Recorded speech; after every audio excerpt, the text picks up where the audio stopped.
Welcome, Anita. Oh, thank you, Nancy. It's wonderful being here with you. What a treat. So, as you know, as the event director at Hay House, I have certainly been around the block. I have been out there with the best of them. And I have to tell you that your story, your message is truly one of the most powerful and impactful that I've ever heard. And it has been an honor to travel the world with you. And I just want to dive right in. I would love for you to take us back to February 2nd, 2006. Oh, wow. Um, uh, I'm just so touched by what you just said. But February 2006, that was the day that should have been my last day alive. I mean, I shouldn't be here today. If the doctors were right, I wouldn't be here. I should have died on that day because on that day, I was in a coma and the doctors had told my family that these were my last hours. And I had end-stage cancer, which I had been struggling with for 4 years. By that point, on February the 2nd, 2006, my organs had shut down, and that's why I'd gone into a coma. I had had I had lymphoma for 4 years, and it had started with tumors on my neck. And over the period of the 4 years, the tumors had spread. Some of them were the size of lemons, and they were from the base of my skull all around my neck, down under my arms, my chest area, and down to my abdomen. Also, my lungs were filled with fluid, and so I had difficulty breathing. And I had these huge open skin lesions where toxins were weeping out through my skin. I was so weak. I weighed about 85 pounds. My muscles were completely deteriorated. In fact, I was so weak, I wasn't even able to hold my head up. I wasn't able to sit up, and my head was always drooping. My neck was like down, and my head was always drooping down. And I wasn't even able to lie flat because of the fluid in my lungs. Every time I lied flat, I would be choking on my own fluid. I was connected to an oxygen tank. I couldn't walk because my muscles were completely gone. And if I had to go anywhere, I was taken on a wheelchair. And on that day, I went into a coma because my organs had finally shut down. They'd finally packed in. And the doctors told my family that these were my final hours of life. But unbeknownst to everybody around me, I was actually aware, even though I was in a coma, I was aware of everything that was happening around me. I was aware of everything the doctors were doing, because when I went into a coma, my husband became distraught and frantic, and the doctors were saying these were my final hours. So they were poking needles and tubes into me. They were putting a food tube down my throat. And I was aware of every single thing they were doing. And not only that, though, but I felt as though I was no longer physically attached to my body. And I felt like I was just completely light and free. And it was just the most, the most amazing thing that I can ever imagine feeling. And the pain was completely gone, the discomfort, the pain. I just felt really incredible. I'd never felt this incredible before. And I felt as though I was like embraced by this feeling of unconditional love. And I use the term unconditional love, but it's not exactly unconditional love, because we use this word love and we kind of overuse it. It's nothing like love that I had ever felt in this physical life before.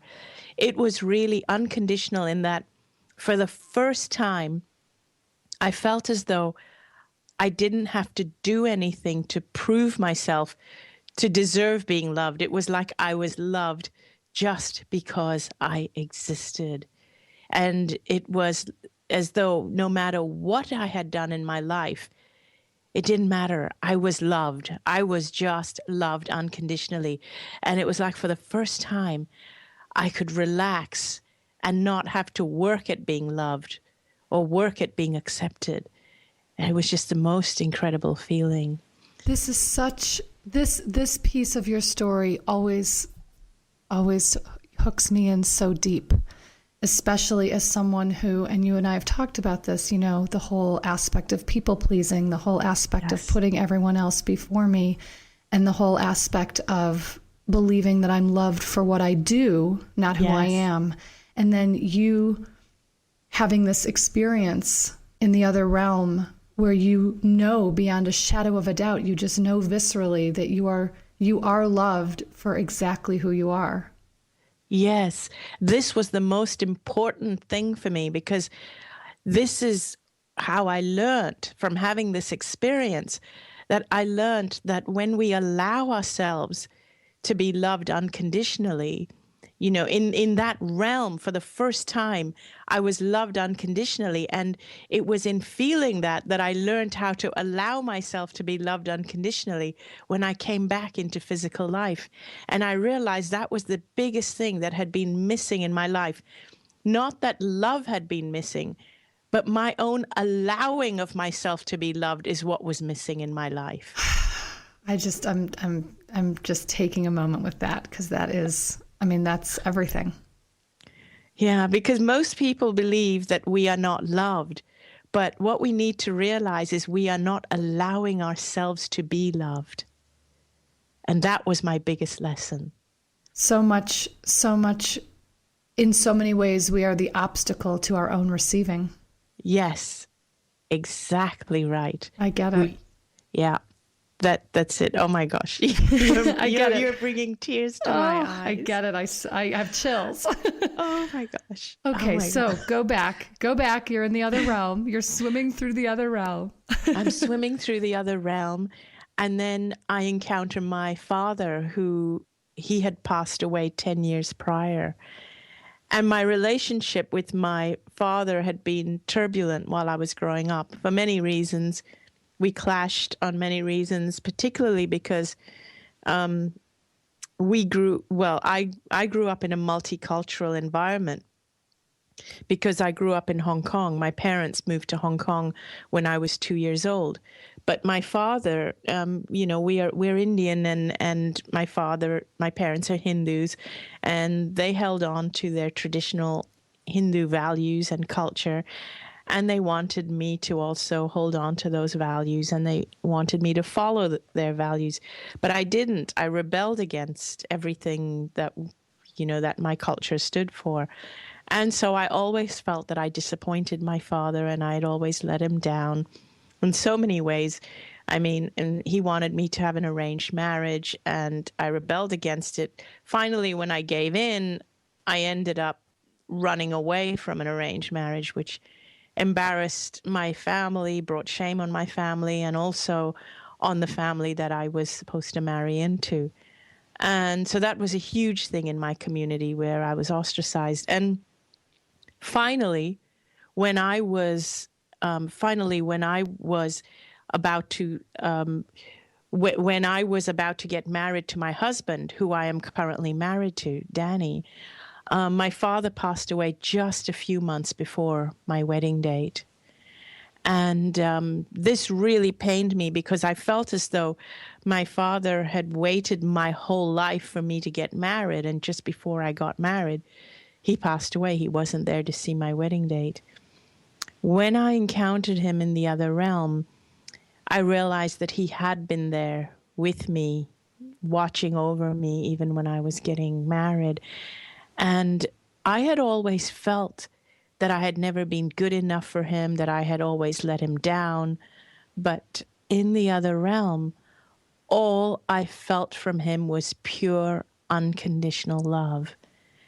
And I understood in that realm that when we die, when we leave our bodies behind, we don't actually die. The most important part of us lives on.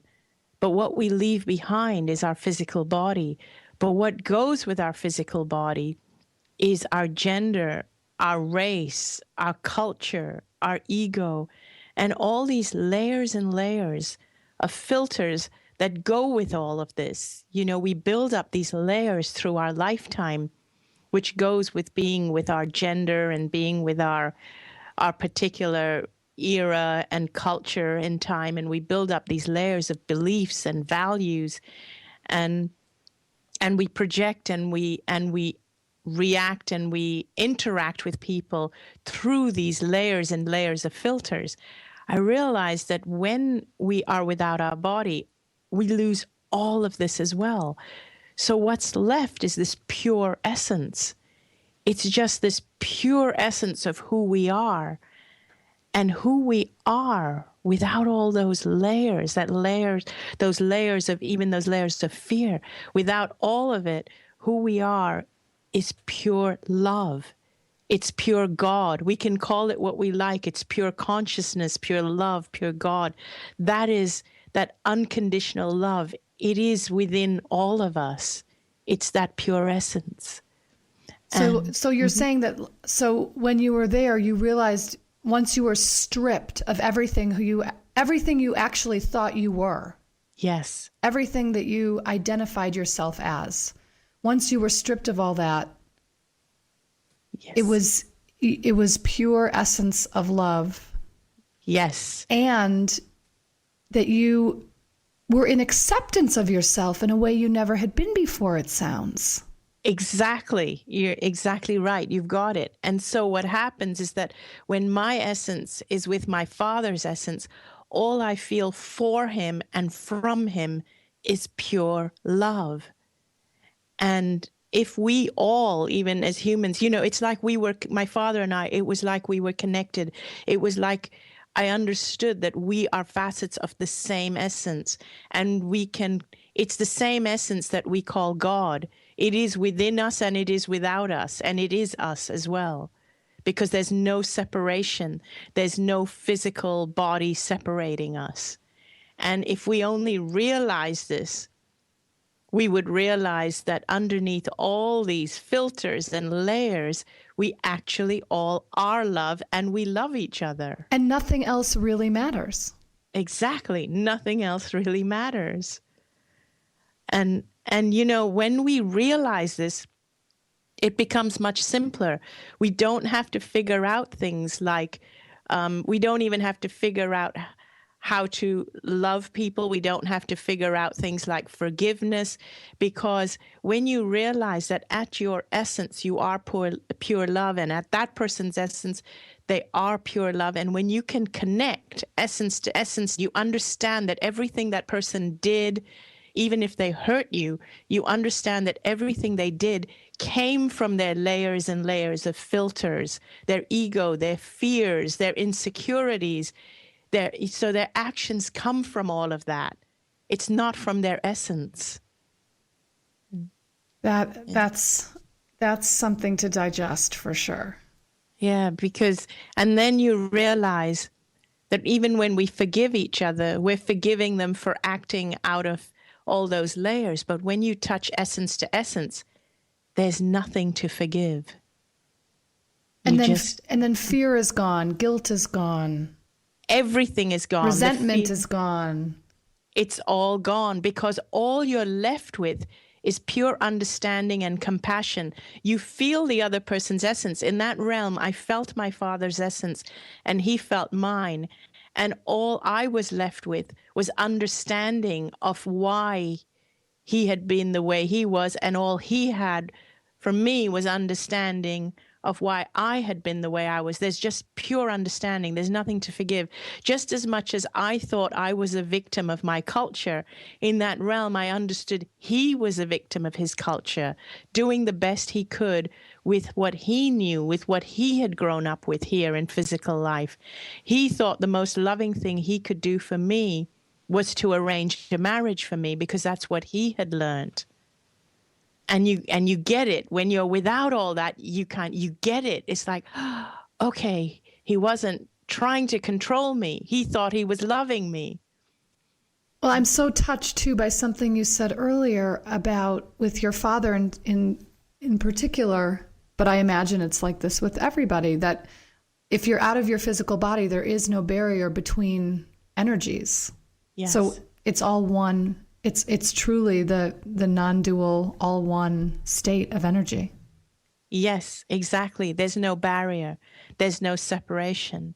And that's when you realize that even when you harm another, you're actually harming the self, or you're harming the whole, the one. Yeah. And in fact, I reached a point, actually, what I want to say at this point is that time felt different in that realm. And it was as if time was not linear. It was as if everything was happening at the same time. And so I was perceiving all kinds of things, like I was aware of everything that was happening to my body, what my family was feeling who were around my body, but also I was aware of my father, and I was aware of my best friend who had passed away, and other beings who were around me. But I was aware of my brother, who was at that moment trying to get on a plane in India to reach me before I died. He wanted to get to me while I was still alive. And I remember actually feeling that, oh, I'd better stay alive until he gets to me. And I felt that wherever I put my awareness, there I was. It was like there was no time or space separation between myself and other time and other places. I could be anywhere at any time. So I felt I was even perceiving my past and even other lives, which could be interpreted as past lives, but it felt like they were happening then and there, like simultaneously. Wow. Yeah. And then you also, I've heard you say that you also were able to completely hear what was happening around you. Yes, the doctors and... Yes, I heard what the doctors were saying, which I later repeated verbatim, which is what shocked everybody. And I told them exactly what they had said. But I also saw my future panning out. I even saw the doctors coming in and telling my family that, oh, we have good news. Her organs are functioning again, as though watching my future. And so, but I reached a point where I felt I had a choice of whether I wanted to come into my body or stay on in that realm. And of course, at first, I didn't want to come back into my body. I felt that that it was just so amazing in that realm, and my body was in so much pain, and my body was dying, and I had been suffering. My family was suffering, taking care of me. I didn't see a single good reason for coming back into my body. But my father impressed upon me that that it wasn't my time, and I still had some gifts waiting for me, and I needed to go back. And it was in that moment that I experienced what I'll call like a state of incredible clarity, where I just understood. I understood why I had the cancer. I understood my purpose. I understood why I had come into this life. And I realized that I was, in fact, we all are, amazing, magnificent, powerful beings. That we don't come here to be weak. We come here to be powerful and to express who we are. And it was the first time I realized that. And I realized that now that I knew the truth of who I am, my cancer would heal if I chose to go back. And it was at that point that my father said, go back and live your life fearlessly. And that's when I started to wake up from the coma. And so when you were still in the other realm, and I've heard you say before that you really understood how every decision, every choice you had made during your life, yes, had accumulated to you ending up with cancer. Yes, I completely understood. In that state of clarity, it was like as though I was looking at my whole life like a tapestry, like a completed tapestry, and how my life, the thread of my life was woven into that tapestry.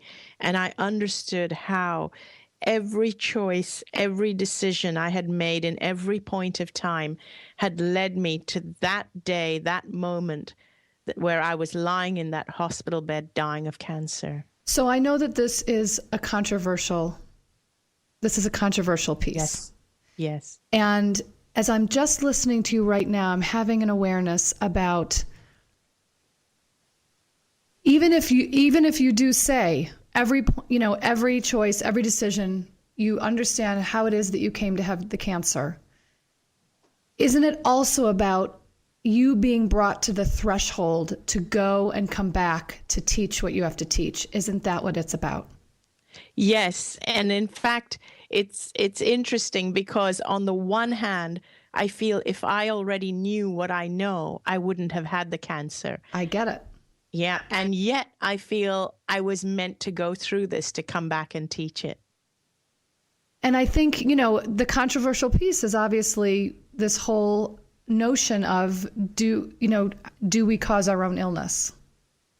And that is a controversial piece because I feel that it's not our fault. And that's one thing that I want to actually make clear is Great. that when we say that we create our illness or we cause our own illness, many people feel that it's their fault and they start to blame themselves.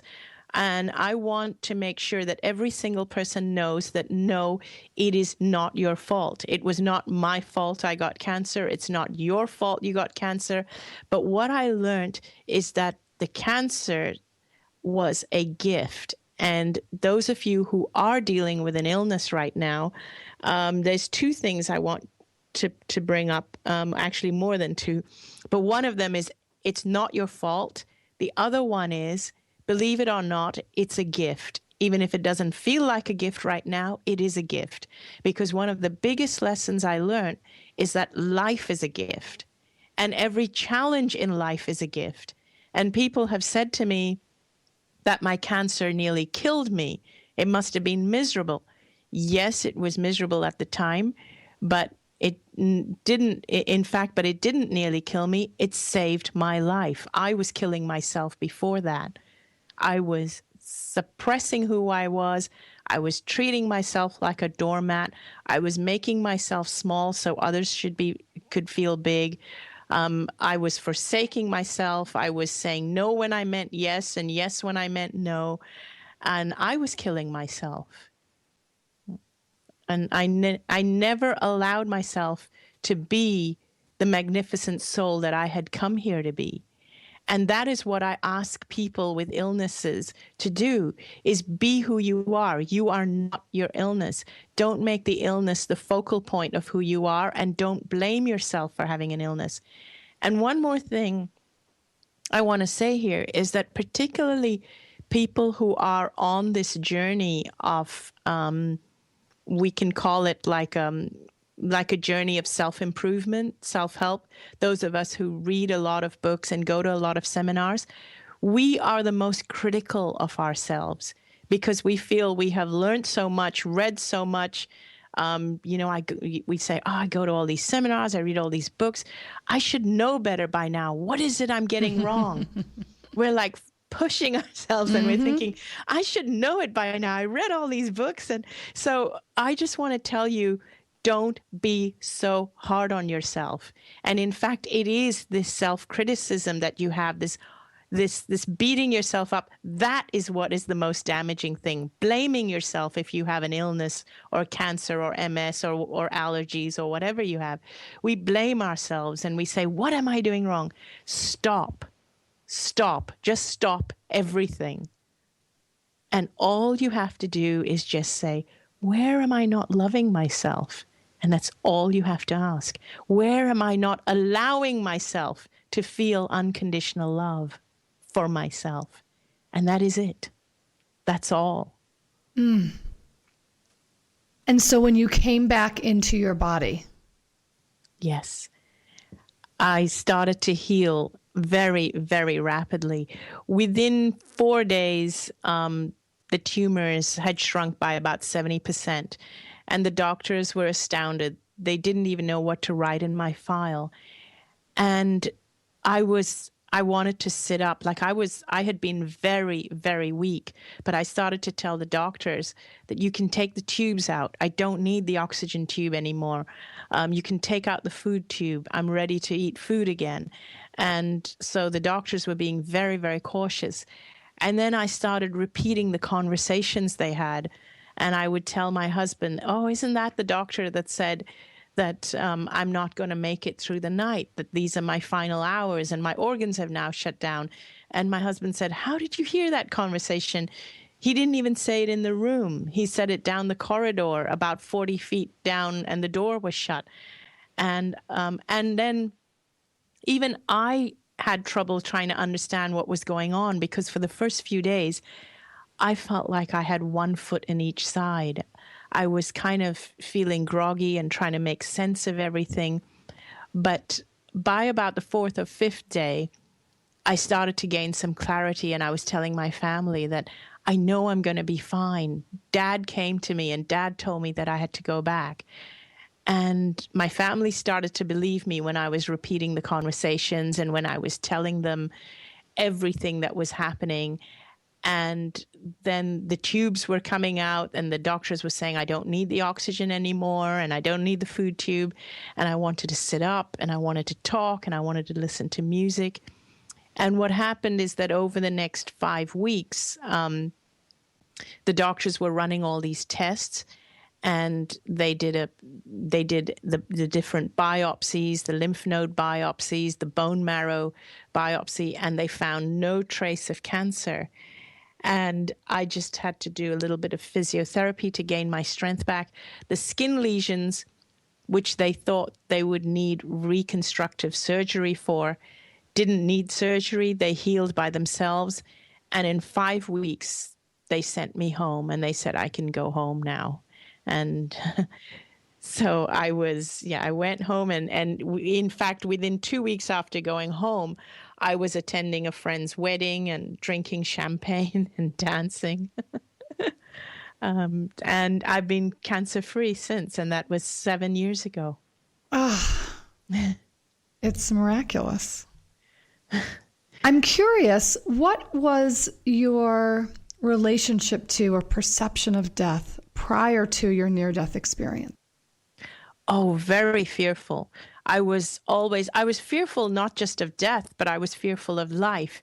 And I'll tell you, the irony is that when you lose your fear of death, you lose your fear of life as well. So when I say I was fearful of life, I was fearful of everything in life. So I feared death, but everything I did in life, I did so that I could have a good afterlife. So in other words, I thought I was always creating good karma for the afterlife.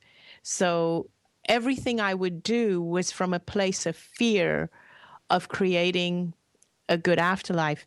So every decision I had made in my life prior to this near-death experience came from a fear of the consequences. Even when I did things for people, I did it because I feared their reaction. So I would do things so that people would like me. I would do things so that I would be accepted by people. I did things because I feared that people wouldn't like me if I didn't do it. And after the near-death experience, I realized that life is supposed to be joyful, that we are supposed to go and find our joy and do what brings us joy, and that life is a gift. And so now everything I do it because it brings me joy to do it. And I realized that if I had known this, then I never would have got the cancer. But it's interesting, only because it happened to me do I know to teach it, and do I know that other people need to know this. And exactly what your father said to you, go back and live your life fearlessly. Yes. And really live your life. I mean, this is the message for us to live our lives. Exactly. Live your life fearlessly. And many people say to me, how can I live my life fearlessly? Now, if you are trying to get rid of your fear, all that'll end up happening is that you'll end up focusing on your fear. Exactly. Yes. And that's all you'll be focusing on.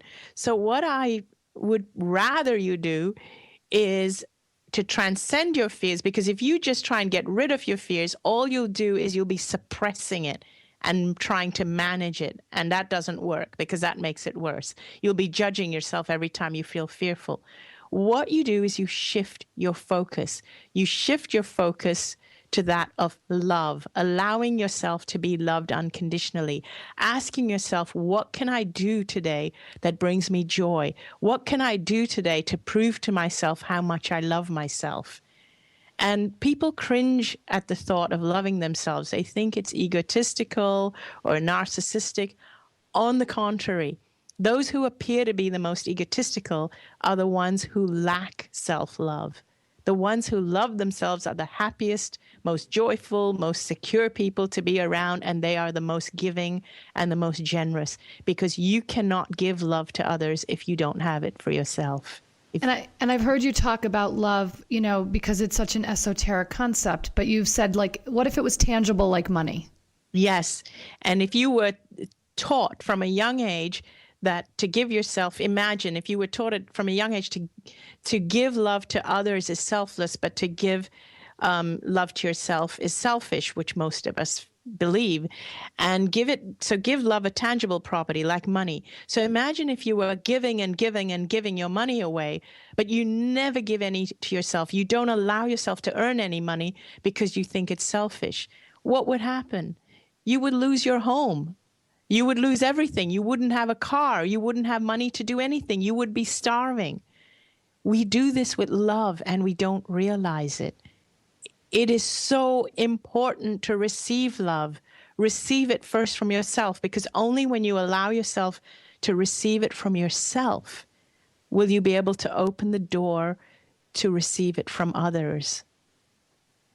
Right, and I mean, we can't expect others to give us something we can't give ourselves. Exactly. And what happens is that when we give and give and give to others, and then sometimes when we need it, we become so needy. We give and give until we're empty and we're drained, and then we become needy. And when those others we've given to, if they're not giving it to us in the way we want it back, we start to resent them. And what does that mean? That means the love we've been giving them is not unconditional. Whereas if we are allowing ourselves to love ourselves, and if we are allowing ourselves all the time, opening ourselves to love ourselves, and if we are filled, and we are so filled with love that what we are giving others is what is pouring out of us because that's all we have inside, then we don't resent them if they don't give it back, because we are full anyway, and what we're giving them is what's overflowing, is flowing out of us anyway. It's who we are. We are love. So what other people experience from us is our love. And what happens is that they too are then touched to give us love back, because we're kind of filling them up and they're kind of giving it back, and it kind of just keeps going around. We find that when we love ourselves, we find ourselves more surrounded with love as well. And around this, something that I've heard you say before a few times, and it always intrigues me because it's so simple, and yet for some reason it's still out of grasp for many of us. You have said fear immobilizes you, love keeps you safe. Yes, many people say to me that, oh, a little bit of fear is good. You know, we need to teach kids to fear things because it keeps them safe.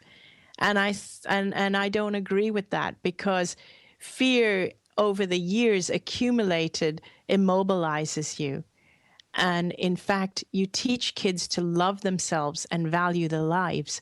That keeps them safe, because when you love yourself, you will not put yourself in the line of danger. You will not do anything that brings danger to you.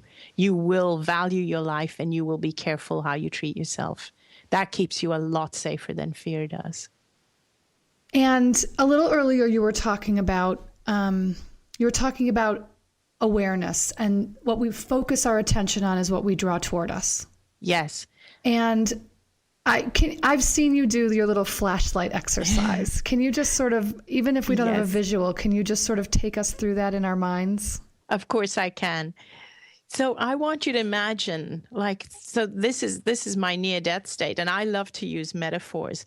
So I want you to imagine, if you will, that it's pitch darkness, and you're holding a little flashlight in your hand, and all you can see is what you see through the beam of that one little flashlight that's in your hand. And it's a small flashlight. It's not huge. It's a small flashlight, and it casts a little beam. And outside of that beam, it's just pitch blackness. So there you are flashing your light, and sometimes you're flashing on one thing and sometimes another. And that beam is your life, and everything that you can see if with that beam is what you are aware of right now. You can't be aware of anything else because it's pitch dark outside of that beam. Now imagine one day these huge floodlights go on, and you realize that you are in this huge warehouse, and it's so huge you can't see the ends. The walls are so far away, and the ceiling is really, really high. But you can see rows and rows and rows of shelves, these big shelves, and these shelves are lined with just all kinds of different things, big things, small things, and all kinds of products and things of all different colors and things that you have seen before with your flashlight, but millions of things that you've never seen and you've never even known that they've existed. And there are things of like electronic things and clothes and things you like and things you don't like. And there's food and there's colors you've never known existed and flowers and plants and really things that you never even knew could possibly exist, but they are there. And they are there alongside the things that you knew existed, alongside things that you knew existed but felt were out of reach to you, and also alongside things which were in reach to you because you've seen them, that your flashlight had shone on them. And so these floodlights are on, and you can see all these things all at once, all at the same time. Now the floodlights go off, and you're back to your one flashlight. That's what it's like for me. Having the NDE was like having the floodlights go on and being aware of everything all at the same time. And now, even though the lights have gone back off and I'm back to one flashlight, that flashlight represents my physical life and my awareness and what it's focused on at any time. Even though it can only be focused on a little piece of the warehouse, just a small bit, I am aware that there's so many things that exist there, and they are all within my reach. They are all within your reach. But just because your flashlight hasn't focused on it yet doesn't mean it's not possible.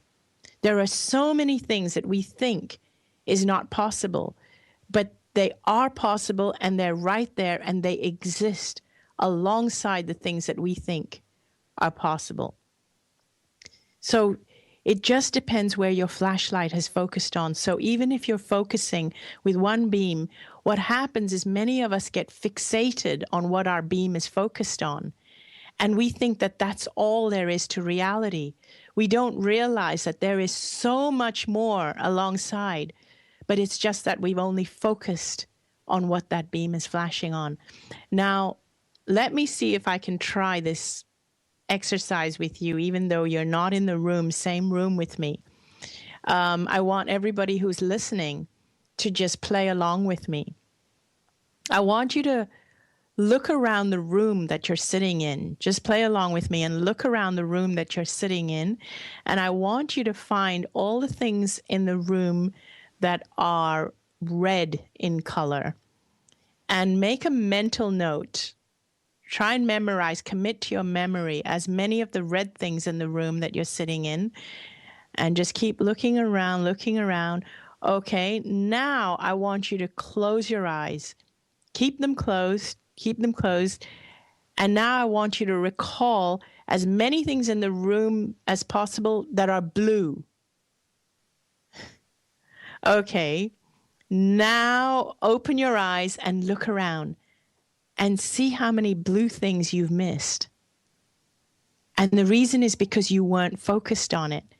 What you were doing was that your flashlight was focused on the red things, and that's all you noticed. And this is what we do in life. I mean, have you ever noticed that when you buy a new car, you suddenly see almost everybody's driving the same car as you, and you never noticed them the day before you bought that car? It's because that's where your awareness has gone. And what I'd like to add here is that imagine, just think about this. Think of all the awareness that we are giving cancer today. Think of all the advertisements on cancer awareness. Think of all the billions of dollars we are pouring into cancer awareness, and all the people that are being told about cancer awareness, and all the billboards and TV ads and bumper stickers and campaigns. Now, just imagine this. Imagine if all of that was for wellness awareness. Think about what we would see. What a different world we'd live in. What a different world we'd live in. Exactly. All those billions of dollars if they went into wellness awareness. So I have to ask you, Anita. Yes. So are you, Anita, able to stay in this state of awareness? Now that, sort of that you're back and living in the world of among humans. Do you get tripped up? Do you hit obstacles? Do you still have to hit a point where you're like, oh yeah. And so it's really about the recovery time for you getting quicker. Yes, I still hit obstacles, and I think that's just part of being in physical life. So I definitely hit obstacles, but I think that the way I react to them or respond to them is very different than how I used to respond to them. One of the biggest things is I don't blame myself anymore. I don't criticize myself, and I don't beat myself up anymore.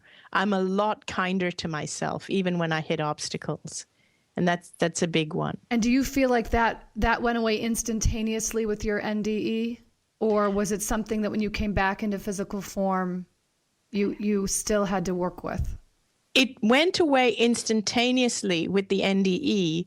And so I think I felt this incredible euphoria and love and gratitude and appreciation for myself and for life from the moment I came back. But I can see how life itself and the way that we as a race and a culture have set up life, I can see how it erodes that, or how it can erode that from you. We are faced with it perpetually. So I can see how consciously I have to maintain that state that I came back with. And I understand that we are born with the same state that I came back with from my NDE, that euphoria, that knowing that I am deserving, worthy, lovable. I also can see how we are born with that state, but how it erodes away with the kind of culture and social environment we've set up for ourselves. Something so important that you just said about it's your reactions that have changed. Yes. And I think that that's a critical piece of this for all of us. Understanding that we can be conscious about making certain choices and decisions in the way that we react. Yes. And I think that is really, really important. And I think that the main thing, the biggest thing that has changed my reaction is firstly realizing that it's not my fault, or not blaming myself, or not criticizing myself. And so this is one of the things I like to encourage people to do, is that when you run into an obstacle, we tend to add to the problem by beating ourselves up. And so that's the thing that I want to ask people to watch. Watch that inner voice. What are you saying to yourself? Because problems are always going to come our way. Things are always going to happen. That's just part of life. And so the first thing is to stop beating yourself up. And here's an exercise that I like to tell people to do. Something that I've done frequently in workshops is that I'll ask people to write down on a sheet of paper all the things that they don't like about themselves, that they wish that they would change, that they could change. And what ends up happening is people have lists as long as their arm. In fact, they end up asking for more paper. But when I ask them to write all the things they love about themselves, some people are hard pressed to come up with 2 or 3. So what I will ask you to do, even as a home exercise for those who are listening, is forget about writing anything that you don't like about yourself or that you wish you could change. Stop thinking along those lines. Stop thinking along the lines that you need help or you need change or that you're imperfect. But in fact, come up with 5 compliments for yourself every single day. And I'm going to make it really hard for you. I want you to come up with 5 different ones each day and write them down, like maybe in a journal or something. And they could be anything. It could be the way you handled a situation on that day. It could be that you handled it really well. It could be something nice you did for someone. It could be maybe you lost a little bit of weight, or, it could really be anything. Compliment yourself on anything. But it's about retraining your mind to think differently about yourself. We are very quick to criticize ourselves, but we never, ever compliment ourselves. So I would like people to start retraining their minds and start complimenting themselves. Because, we keep saying about how, we need to stop judging other people. We need to be less judgmental. But in actuality, we are only judgmental of others because we're judgmental of ourselves. The more judgmental you are of yourself, the more judgmental you are of others. The more compassionate you are towards yourself, the more compassionate you will be towards others. And it just seems to work that way. So let's start with training ourselves to be compassionate and judgmental towards ourselves. And so if you can keep a journal where you just start to learn by writing 5 compliments about yourself every day, you will start to realize that there's a lot of good stuff in there. There's a lot of good that you do. There's a lot of good things you are. And you need to know that about yourself. I am so excited about this. I'm starting this today. Yay! I really am. I love this. Oh, goody. Oh, goody. I love it. I love it. I love it. I'm wondering, I know that I've heard you talk before that when you came back into your physical body, that your intuition was heightened. Yes. And I'm also curious, because I haven't heard you speak about this, and maybe you have. Have you had any communication with your father or your best friend since you've been back here? Yes, in fact, I feel that they're communicating with me all the time. I feel guided all the time. And the thing is, I believe that all of us are guided, but we don't listen to it because we have become very, very cerebral, all of us. We think too much. We're too highly in our brain. And so we block out this part of us. Now, if you watch little children, they're much more intuitive than adults are. It's like we have set up an education system to condition this out of us. And I don't know why we've done it, because if you look at animals, they've still got it because they don't have that same education system that we do. So when I was in the other realm, I understood what it was to look for, what it was to listen out for. And I realized that we all have it, but we've just had it conditioned out of us. And so we are actually all guided all the time. And the best way to listen to that guidance is to quieten your mind. Now, we talk about meditation. Like, okay, I also talk about meditation. And most of us are too cerebral and too much in our mind to really get meditation right. And this is the problem. And this is why we are always encouraged to spend whatever it is, 20 minutes a day or 1 hour a day in meditation. In actuality, you can live your whole life in meditation. And it doesn't mean renouncing the material world. You can still be very engaged and very much part of your life and your work and follow your dream and your passion. But you can do it in a way where you are so present that you are feeling guided all the time. In fact, you are guided all the time. And so your life becomes the meditation, not just 20 minutes a day or 3 times a week. And I've also heard you speak about, and I think this is an important part for everyone who's listening.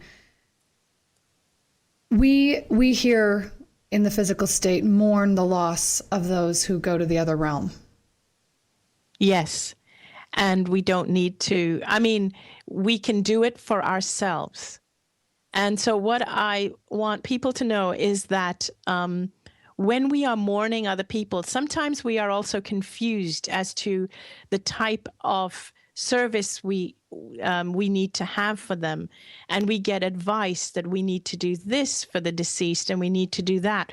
What I want people to know is that you don't need to do anything for the deceased. They are fine. They are more than fine. They are fantastic. They are free. They are released. They're happy. They're there. They're watching over you. And nothing will make them happier than to see you happy. They want you to be happy. Life is a gift. And even if they're not here, they want you to continue living your life as though it's a gift. And if you mourn them for your own healing. There is nothing you need to do for them. And if you have lost a loved one, for example, a partner, it is not going to upset them if you find love again. Don't feel guilty if you find love again or if you find happiness or joy again. And even if you have lost a young person, a child, of course you will feel pain and you will mourn them. By all means do that. But do know that they're still there, they are fine, and they are still with you. And nobody goes before their time. Whatever time they were here was perfect for them. And whatever time you had with them was their gift to you. And treat it that way. And no matter whatever circumstances that people left with whether it is through an accident, a sudden death, a prolonged illness, or even if it is by suicide, nobody goes before their time. And don't feel guilty about anything. If you're still holding on to something like guilt or something you feel of conversations unsaid or the circumstances under which somebody left, you can talk to them. They can hear you. Just talk to them as though they're there. And bring about closure and healing for yourself. Do not worry about them because they are stripped of their ego and all those layers and filters that you had to deal with when they were present and when they were physically alive. So just know that all they are feeling for you is pure, unconditional love, compassion, empathy. That's all they have for you. So do whatever it takes to bring about your own healing and your own release of guilt, because they are not feeling that for you. Thank you for sharing that. And so, Anita, for you, for your whole near-death experience in being in the other realm, coming back, feeling like you had a foot in both worlds for a little bit, the choice point to come back, what is the most significant message for us? The biggest message is for you to just be who you are. Be as you can be, because that's why you're here. That's why you've come here, to express your magnificence and to shine your light as brightly as you can. Don't deprive the universe or the world of who you came here to be. And that is your only purpose. Beautiful. What else could there be? I know your life has changed so drastically, since writing the book and, all this, whirlwind of travel and exposure and being with people. What are you most passionate about these days? What's most alive in you in your life these days? Oh, what I love is I cannot believe how much I am enjoying speaking to people in person. I mean, I was never a public speaker before, ever. I never knew I could speak publicly. I never knew I could speak to big audiences. And it just brings me alive to be able to speak to all these people and for people to say, oh my God, for people to say that my message helped them. And that's just, it just blows me away. And Just to feel that presence of being in the presence of other people and the energy in a room full of people, that is what really makes me feel alive. I love it. And what do you do in your day? What are your personal practices? What are the non-negotiables? Okay, the non-negotiables is I love to be in nature, that is for sure. I love to be in big open spaces and by the sea. One non-negotiable is that I always have to have my home has to be based by the sea, and that just recharges my batteries. I can't do what I do if I didn't have if I wasn't able to look at the sea or go to the sea, ocean, like frequently. When I say frequently, I mean like at least every couple of weeks, because when I'm traveling, sometimes it's not always easy, but yeah, at least every couple of weeks. So that's like a non-negotiable to recharge my batteries. And I love music. I just have to listen to my music. That's another, that really, really gets me centered.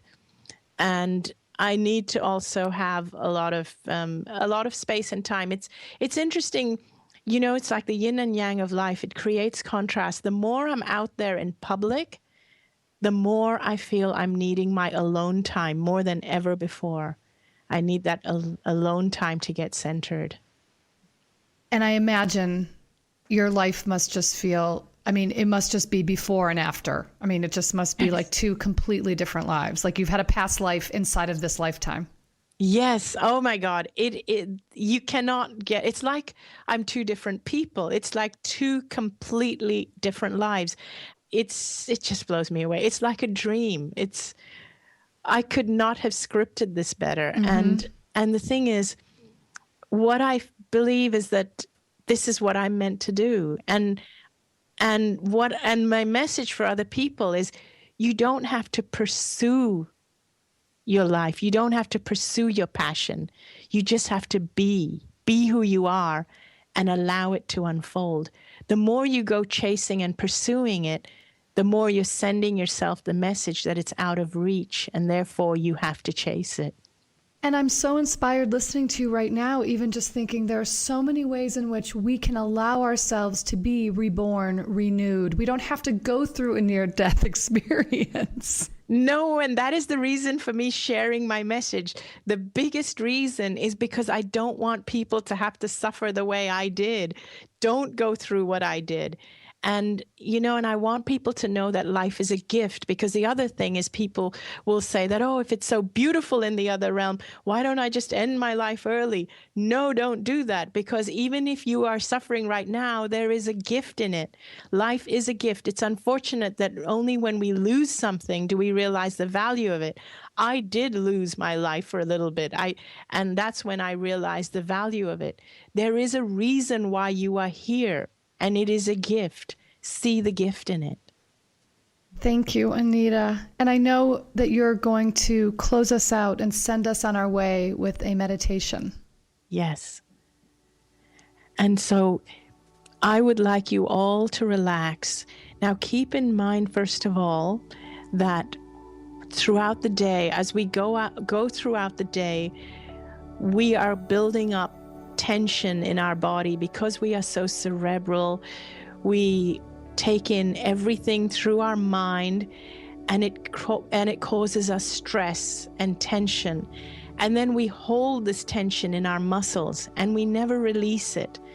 And so every day we accumulate this tension in our muscles and in our physical body, and that's what creates a lot of our blockages.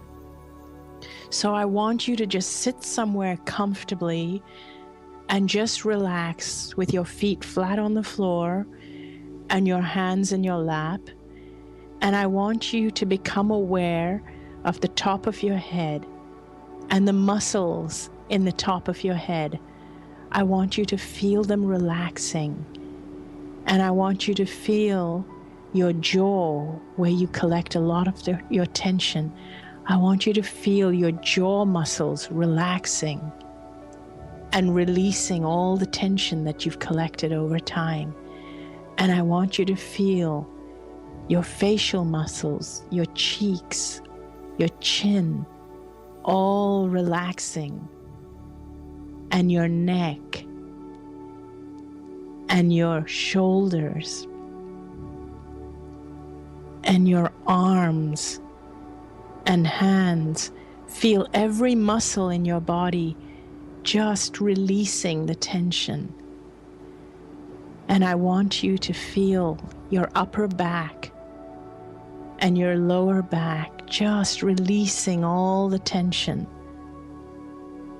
and your abdomen and chest, and feel your breath going in and out, in and out. Now I want you to relax the muscles in your thighs and your buttocks and your knees and calves and your ankles and feet. Now you're feeling completely relaxed and you're feeling weightless. And I want you to imagine yourself completely weightless, as though you're floating on a cloud. And I want you to feel yourself free, completely free. And imagine yourself as your essence. Think of your heart area.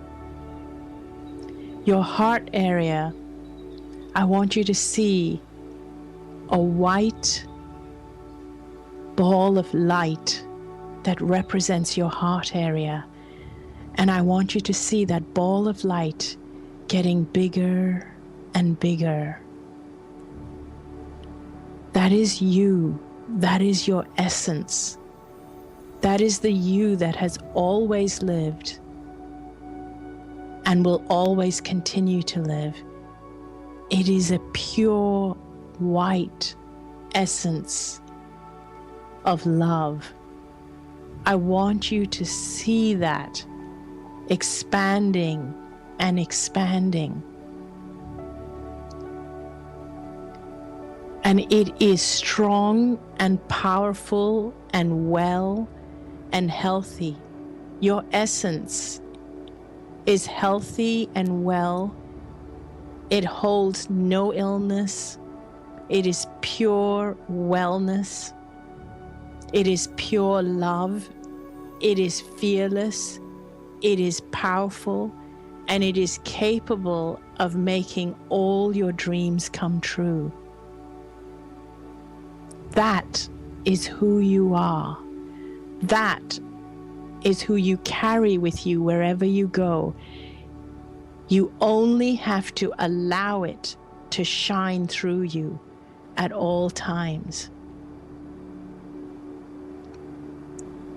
Carry that with you every day, everywhere you go, and in everything you do. Know that that is who you are, and that is who you bring with you everywhere you go. And whenever you're ready, you can open your eyes and go out and live your life fearlessly.